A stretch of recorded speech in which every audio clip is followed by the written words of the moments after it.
Sympathy. Sympathy is identifying with another person's feelings, especially emotions of distress, due to having experienced a similar situation. People identify what they have previously felt in a similar past situation and relate that to another person's experience, so they have a greater insight into the other's subjective reality. People share common ground. Sympathy works through identification. If people felt deeply sad and disorientated after the loss of a loved one, they can feel sympathy for a person who has just lost a loved one. They had a similar experience, which they recall to memory, and use it to identify what types of feelings another could be having. It does not have to be the same loved one for people to appreciate the sense of loss, sadness, despair, lethargy, and disorientation another is experiencing.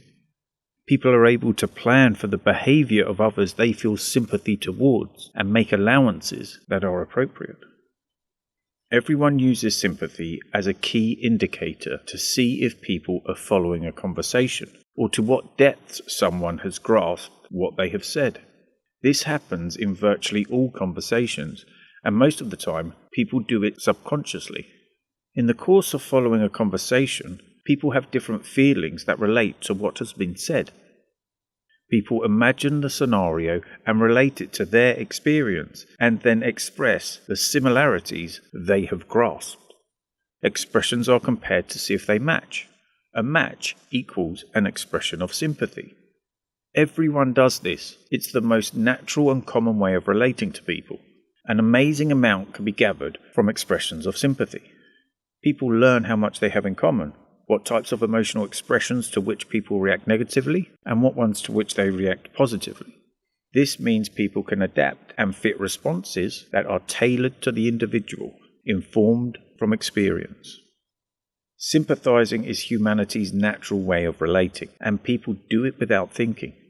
The more emotionally literate people become, the more the experience of sympathy filters into conscious awareness, so slowly becoming a process that is wielded and appreciated. This is a fundamental aspect of developing good interpersonal skills, which take years to learn.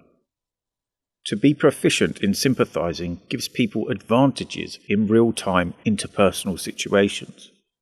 To some degree, they have advantages that others are susceptible to because others are unaware of the information they are revealing.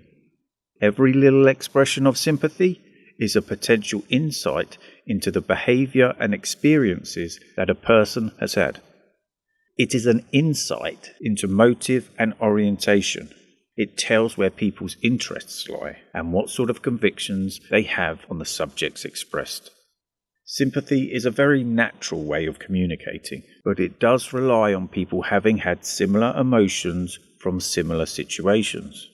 This can lead to strong emotions phasing people's perceptual framework that keep them from depths of understanding they could otherwise achieve. This is because sympathizing describes a state where emotions from the past are directly recalled to memory. People become over-involved.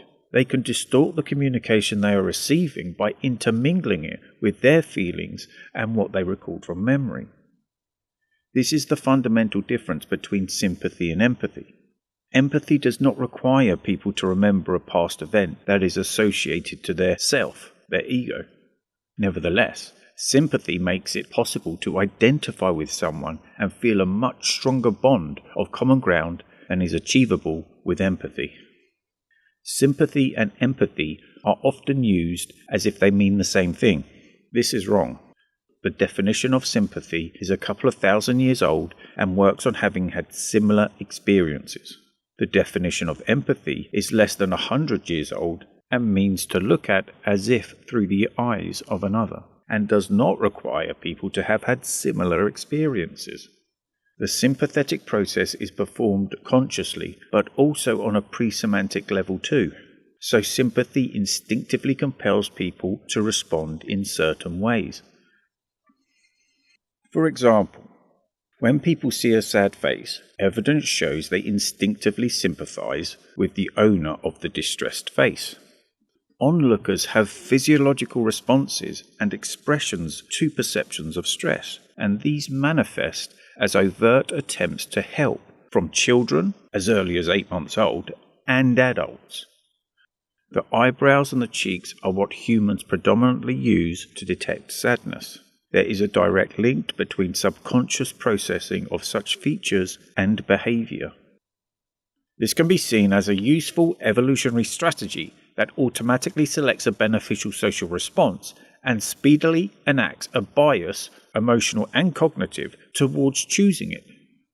One can only imagine how easily fluent child-parent interactions would evolve on the back of such an interactive instinct. Nevertheless, this dynamic also allows people to have their instincts duped. Sympathy can be abused. For example, when people disproportionately create a sad face or perception, they can manipulate others to engage in helping them. If the sympathizer is unaware of the deceit, they will feel inclined to aid whoever they perceive to be in distress. The more intense the perception, the less control the sympathizer will have over their response. For as emotions reach the limits of their intensity, they progressively assume control over behavior. The sympathizer will feel like they are doing a good thing and act to protect the deceitful person. Similarly, cuteness could be considered an evolutionary emotion that compels parents to overlook a child's inappropriate behavior due to innocence. Are adults who do bad things and then act cute exploiting this sympathetic path? For more information, please look in the description below.